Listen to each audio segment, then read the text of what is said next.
No sé si les ha pasado, pero a veces cuando estoy bien dormido de repente escucho nada más el tit tit tit, bolillo, jefa. Y ya me despierto bien rápido por el susto del ruido repentino. Por no decir por el hambre. Para que se me quite luego voy por el bolillo. Bueno, algo así nos está describiendo aquí Marcos. Estamos muy acostumbrados a escuchar la historia de Jesús primero con el viaje de José y María, el nacimiento, que ahí vienen los pastores, que ahí están los ángeles cantando, todo bonito. Pero aquí el Evangelio de Marcos empieza, pues, nada de eso. Directamente empieza con aquí está el principio del Evangelio, ¿no? Ahora sí que Marcos es ese bolillero de Manzanillo, ¿no? Que nada más de repente llega y grita, este es el Evangelio de Jesús. Lo que quiere provocar, pues, es precisamente que despertamos, que pongamos atención. Marcos comienza diciéndonos que este es el principio del Evangelio. ¿Cuál es el final? Si hay un principio, pensaría uno que va a hablar de un final. Pero yo creo que lo que Marcos nos está queriendo dar a entender es que es responsabilidad de cada seguidor de Jesús el continuar la historia donde se quedó. Este es el inicio, pero ¿cómo se va desarrollando esa historia? Y no significa que, bueno, nos vamos a inventar nuestra propia historia acerca del Evangelio, pero lo que nos está dando a entender es que nosotros somos parte de esa buena noticia proclamada, aún, pues ya casi unos 2000 años después, ¿no? Y digo que somos parte de la historia porque no somos nosotros la buena noticia, pero sí somos parte de eso, ¿no? Esta buena noticia o este Evangelio, es de Jesús, del Cristo, del Hijo de Dios. Pero ¿a qué se refiere con que es de Jesús?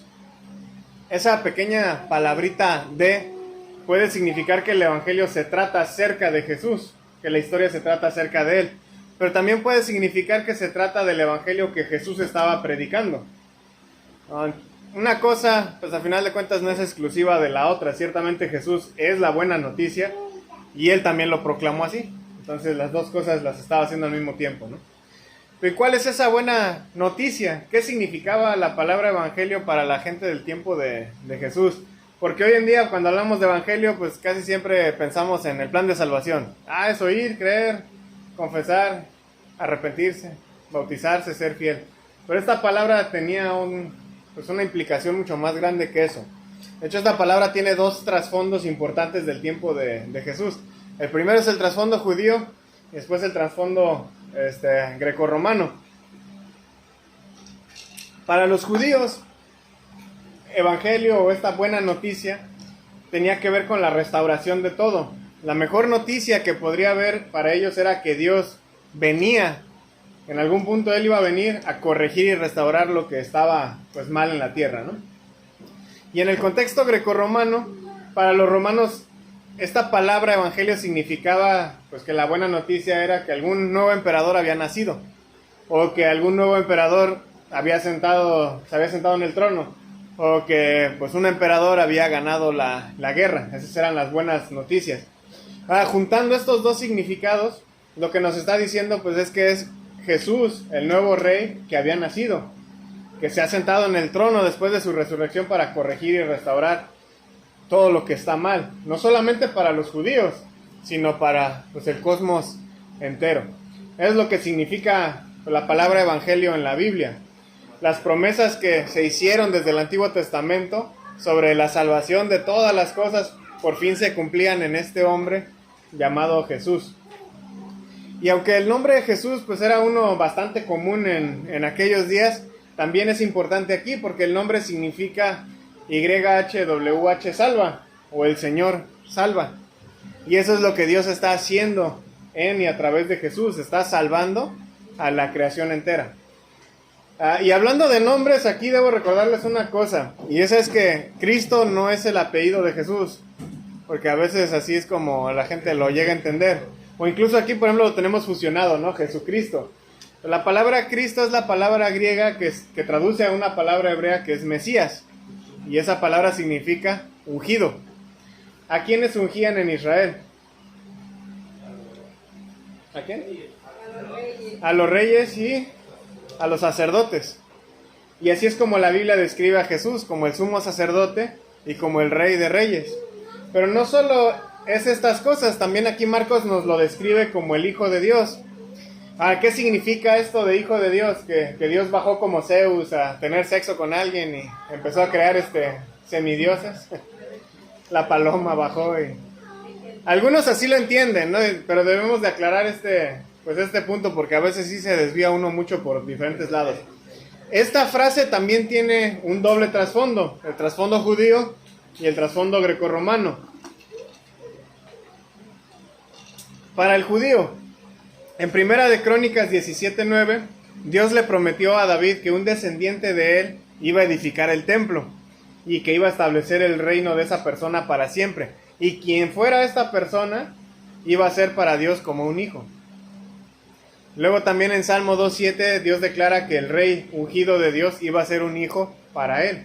Ambos textos nos indican que la frase hijo de Dios se refería entonces al rey ungido que iba a edificar el templo de Dios y que iba a establecer su trono para siempre. Y fue Jesús, precisamente un descendiente de David, quien edificó el templo de Dios, que es la iglesia, y sabemos que esto es así porque estableció en el trono celestial para siempre, ¿no? ¿Qué nos indica entonces esta frase hijo de Dios? Pues que Jesús es rey. ¿Cuál es la buena noticia? ¿Cuál es el evangelio? Que Jesús es rey. Luego está el trasfondo grecorromano. ¿Qué significaba hijo de Dios para un romano? Cuando un César moría, se decía que su alma se iba al cielo con los dioses y se convertía en un dios. Por lo que su hijo, que pues era ahora el que gobernaba en su lugar, pues era el hijo de Dios. Entonces esta frase hijo de Dios significaba que el César en turno pues era el rey legítimo y que era un dios también porque pues era el hijo del otro César que ya era Dios. ¿Qué es lo que nos dice esto de Jesús entonces? Pues nuevamente que Él es rey. Pero ahora una cosa más, que Él es Dios. Y no porque su padre haya muerto y se haya ido al cielo como el César, sino porque Él descendió directamente del cielo. Y es algo que el César no podía hacer. Ya muerto, ya se quedó allá. Ya para ellos ya no regresaban. Entonces esto nos muestra la superioridad de Jesús por cualquier gobernante, ¿no? Antiguo o actual. Una vez que un gobernador se muere, ya no va a regresar entre los muertos hasta la resurrección. Pero Jesús, pues no tenía ese limitante, ¿no? Ahora, una vez estableciendo el hecho de que Jesús es el rey, que Él es el sumo sacerdote, que Él es el Dios legítimo de la creación entera, debemos entender que si a alguien le vamos a jurar lealtad, si a alguien le debemos adoración, si a alguien se le debe prioridad, pues es a Él, es a Jesús. Y eso es a lo que nos va a llevar en los siguientes versículos Marcos. Le hemos dado prioridad a otras cosas que no son Dios. Le hemos sido leales a otras cosas o a otras personas antes que a Dios. Y entonces, ¿qué tenemos que hacer? Arrepentirnos, regresar a donde debemos estar. Y en los versículos 2 y 3 que leímos, Marcos cita a Malaquías 3:1 y a Isaías 40:3 para avisarnos precisamente que la justicia de Dios viene para poner en orden las cosas, que su reino viene a la tierra y a través de eso pues va a venir la restauración que la creación necesitaba. Y esta noticia es anticipada por un heraldo o un mensajero, una voz que clama en el desierto o grita en el desierto. Y así como comenzó Marcos su versión del Evangelio de forma inesperada, así también comienza a describir a Juan el Bautista como algo inesperado, que busca sacudir a su pueblo para que despierten y vean lo que Dios estaba por hacer. Juan el Bautista fue una sorpresa para el mundo judío. Muchos habían estado esperando una señal de Dios. Malaquías había sido el último profeta del pueblo y eso había sido ya como 400 años antes. Pero llega Juan y no esperaban que así se viera la señal de Dios. Muchos querían pues un Mesías que viniera y que los condujera contra los romanos, pero no anticipaban que vendría un profeta primero a predicarles arrepentimiento. Para que lo entiendan un poquito mejor, es como si antes de la segunda venida de Jesús viniera un profeta de Dios a predicar arrepentimiento, pero no a los pecadores, sino a la gente de la iglesia. Técnicamente no hay nada de malo, ¿no? Pero como que algo no cuadra. Lo tiran de loco. Mejor ve y predícales a los pecadores. ¿Qué es lo que nos está indicando esto? Pues son ustedes. ¿no? Ustedes son parte del problema. Dice N.T. Wright que algunos pensaban que Juan estaba loco, pero ahí estaba, echándoles agua fría por todas partes y diciéndoles que se prepararan para el momento más importante de la historia judía, para el momento más importante de la historia del mundo. En la antigüedad, un heraldo o un mensajero era una persona que corría por adelantado hacia los pueblos o naciones incluso conquistadas por Roma para anunciar pues la llegada del rey. El rey viene a visitar tu ranchito, así que vayan acomodando las calles, vayan preparando todo. Entonces así de esta manera pues el pueblo tenía tiempo para preparar el camino para esa llegada del rey. Salían de la ciudad o del pueblo a recibirlo y lo encaminaban hacia adentro del pueblo, de la ciudad. Entonces en este caso Juan el Bautista es ese heraldo, es esa voz que clama o que grita en el desierto para que el pueblo se preparara para la llegada del rey. Y en Isaías 43, que Marcos está citando aquí, ese rey que vendría era Dios mismo. Pero Marcos aquí lo vincula ¿con quién? Con Jesús. Entonces nuevamente nos da a entender dos cosas acerca de Jesús, que Él es Dios y que Él es rey. Su llegada era inminente y Juan el Bautista tiene que gritar a grandes voces, ahí viene, preparen todo. En Gran Bretaña era un chiste habitual decir que la reina olía a pintura fresca donde quiera que fuera. La idea pues obviamente es que a donde ella iba pues la gente arreglaba todo para que pues todo estuviera presentable para ella. A veces lo hacemos incluso nosotros, ¿no? Cuando viene gente a veces a nuestra casa pues queremos hacer el quehacer aunque sea de rápido, ¿no? Que no vean todo el tiradero que a veces uno tiene. Y mucho más pues si sabemos que a veces viene alguien importante, ¿no? Pues dice Máximo de Turín que voz y clamor van juntos. La voz predica la fe y el clamor predica el arrepentimiento. La voz predica el consuelo y el clamor el peligro. La voz canta la misericordia y el clamor anuncia el juicio. Y esa es la predicación de Juan el Bautista. Pongan su vida en orden. El rey de la creación viene, preparen el camino. Y hablando de camino, Marcos usa esta palabra obviamente para describir un viaje, un recorrido. Pero usualmente describe el viaje de Jesús a Jerusalén como el camino que Jesús debe tomar como obediencia a Dios, sabiendo plenamente que ese viaje a Jerusalén lo conduce al sufrimiento y la muerte. Y el camino no es muy diferente para nosotros. Tal como lo dijo Jesús, si quieres ser su discípulo tienes que negarte a ti mismo, tomar tu cruz y seguirlo. Y el primer paso para seguir a Jesús es precisamente arrepentirte del pecado. Ambrosio de Milán decía que ni el arrepentimiento sirve sin la gracia, ni la gracia sin el arrepentimiento, porque el arrepentimiento debe condenar primero el pecado para que la gracia entonces lo borre. Pero debemos entender que arrepentimiento no significa simplemente sentir culpa. Arrepentimiento para los griegos significaba un cambio de pensamiento, connotando pues una decisión racional, un acto voluntario, en oposición a simplemente sentir una emoción. Pero para los profetas del Antiguo Testamento, arrepentimiento se usaba para referirse a alejarse del pecado. Entonces la definición bíblica de arrepentimiento implica no solamente que vas a cambiar de pensamiento, sino que te vas a separar del pecado. Acercarte a Jesús significa alejarte del pecado. Acercarte al pecado significa alejarte de Jesús, de quien está cerca.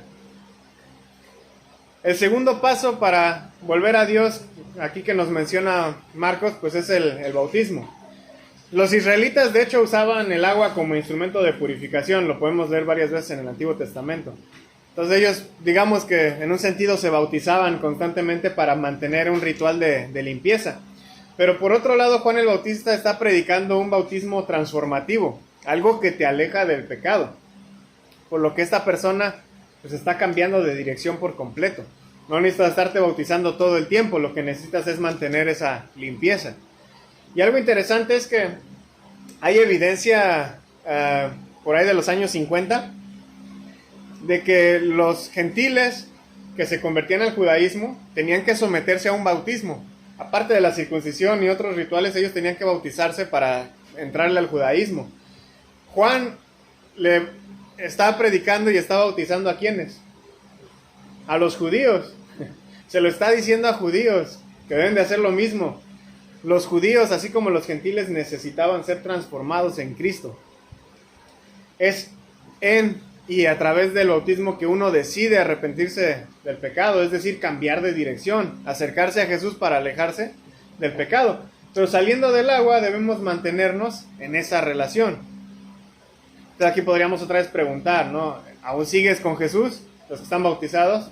¿O te volviste a acercar al pecado donde saliste?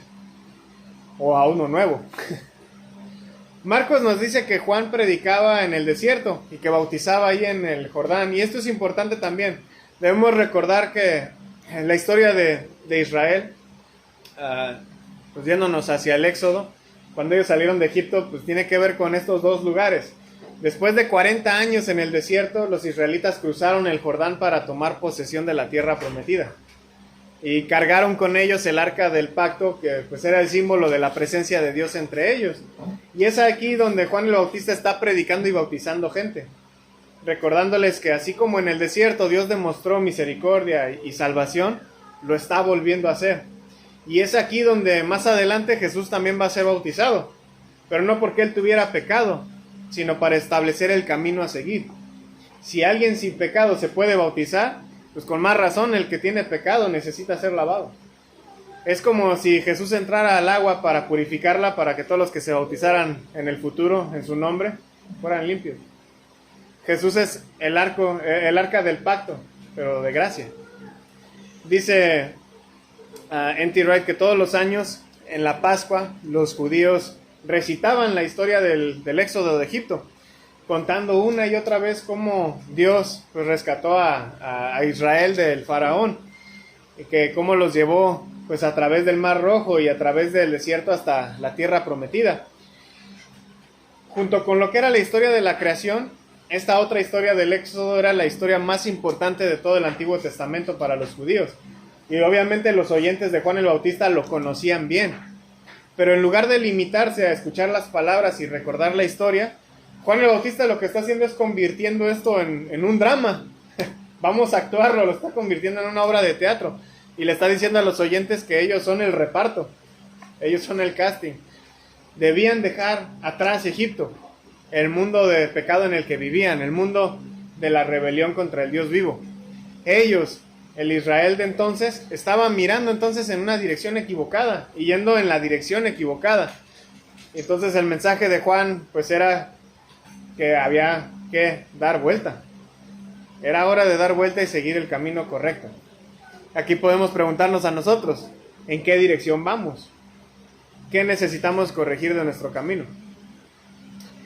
El mensajero había llegado para decirles que era necesario que lo hicieran, pero tristemente pues muchas veces estamos más enfocados en lo superficial del mensajero que en el mensaje que trae. ¿Qué era lo que llamaba la atención de Juan el Bautista? La ropa. Juan el Bautista era alguien inusual para, pues ahora sí que alguien que venía a preparar el camino de Dios. Pero no sin importancia. De hecho, su vestimenta indica dos cosas muy importantes. Lo primero es que la vestimenta y el alimento que Juan usualmente consumía era lo típico de alguien pobre en su época. Y si algo vemos en el ministerio de Jesús es su cuidado por los necesitados. Algo que los cristianos pues a veces hemos olvidado hacer, ¿no? Por los que tienen necesidad. Y la segunda cosa es que Juan está siendo descrito de la misma forma que el profeta Elías, en Segunda de Reyes 1:8. Y la gente pensaba que justo antes de que Dios viniera a arreglar las cosas, Elías iba a venir a anunciar la llegada de Dios. Nuevamente esto nos indica que Jesús es Dios, porque es quien llega inmediatamente después que Juan. Y por eso, vestido como estaba, su mensaje de arrepentimiento era importante. Dice Grant Osborne que la respuesta a las necesidades espirituales de Israel no puede venir del bien vestido establecimiento de Jerusalén, sino que surgiría a través de un profeta del desierto que rechaza las cosas bellas de este mundo. No necesitamos lo bonito, lo elegante, para que el mensaje entre a los corazones de la gente. Lo importante es qué se está diciendo en ese mensaje. Pero lo de Juan el Bautista, pues no es simple moda, ¿no? Era un hombre humilde. De hecho, el versículo 7 se nos habla de desatar la correa de las sandalias de Jesús. Y él dice que pues él no es digno de hacer tal cosa. Quitar y cargar las sandalias de alguien era el trabajo de un esclavo en ese entonces. Y Juan dice que él ni siquiera es digno de ser esclavo de Jesús. ¿Tenemos nosotros ese tipo de humildad ante Dios? ¿O estamos a veces más enfocados a venir elegantes, tal vez? Y no me refiero a la vestimenta nada más, pero en la apariencia de cristianismo. A veces aparentamos que somos cristianos, cuando realmente nuestra vida no lo está reflejando. Dice N.T. Wright que una de las grandes promesas que Israel había acariciado durante siglos era que cuando Dios finalmente hiciera que la historia del Éxodo sucediera de nuevo, liberando a su pueblo de una vez por todas, ese sería el momento en que vendría a vivir personalmente con su pueblo. En la historia original del Éxodo, la presencia de Dios vivía con Israel, en lo que era la columna de nube y fuego. Y esta vez iba a ser parecido, pero pues un poquito diferente. Nos dice aquí Marcos que el Espíritu de Dios iba a vivir con la gente, en la gente, convirtiéndose en el aire que respiran, el fuego en sus corazones. Nos dice Juan en su predicación: yo los estoy bautizando con agua, pero va a venir Él que los va a bautizar en el Espíritu. Van a estar sumergidos en el Espíritu. No por nada, pues a Jesús se le llamó Emmanuel, y Emmanuel significa Dios con nosotros. Y eso es lo que, pues bueno, se está celebrando ahorita en estas fechas, ¿no? Aunque no sabemos a ciencia cierta cuándo fue el nacimiento de Jesús, pero pues sabemos qué es lo que se está celebrando ahorita, ¿no? Pero más que hablar de lo bonito de la Navidad, recordemos que este regalo de tener la presencia de Dios entre nosotros solo se puede disfrutar acercándonos a Él y alejándonos del pecado. No por poner un nacimiento en nuestras casas o poner las lucecitas, no porque hacer las posadas y ya con eso, pues qué bonito la Navidad, dar regalos, pues qué bonito, pero que esta sea una oportunidad para reconciliarnos con Dios. No pensar nada más en los arbolitos, los regalos, está chido, pero ¿cuál es la ocasión? Tenemos que alejarnos del pecado para acercarnos a Él, y eso es lo que debemos de estar haciendo mientras esperamos la segunda venida. Muchas veces como cristianos queremos estar preparados para la segunda venida de Jesús, pero no se trata solo de estar preparados nosotros, sino de preparar el camino para Él. Así como Juan preparó el camino para la primera venida, nosotros tenemos que hacerlo para la segunda. Somos mensajeros que tenemos que anunciar esas buenas noticias, ese evangelio. Mucha gente quiere a Jesús en su vida, pero Jesús no viene a gente que no esté lista. ¿Qué se requiere? Arrepentimiento, perdón de pecados, el bautismo. Estamos hablando de conversión y transformación. Leander Keck dice que la palabra evangelio pues significaba originalmente proclamación o buenas noticias. Que el cristianismo no comenzó con un libro nuevo. Su escritura era la del pueblo judío, era el Antiguo Testamento. El cristianismo comenzó con un mensaje nuevo sobre lo que el Dios conocido a través de esa escritura había hecho en Jesús. Entonces los dichos y las historias sobre Jesús circulaban de boca en boca durante años antes de que incluso Marcos escribiera este evangelio. Por lo que nosotros tenemos que seguir proclamando o anunciando esas buenas noticias. A veces no queremos porque decimos, es que no estamos preparados. Es como un chisme. ¿Quién está preparado para aceptar un chisme y luego contarlo? Todos, ¿no? El mensaje así es como se pasaba. No era de ser un erudito de teología para poder pasar el mensaje. A mí me contaron la buena noticia, déjate la cuento a ti. De eso se trataba, de eso se trata. Entonces, ¿estás anunciando la venida de Jesús? ¿Estás preparando el camino? ¿Estás viviendo como Juan el Bautista?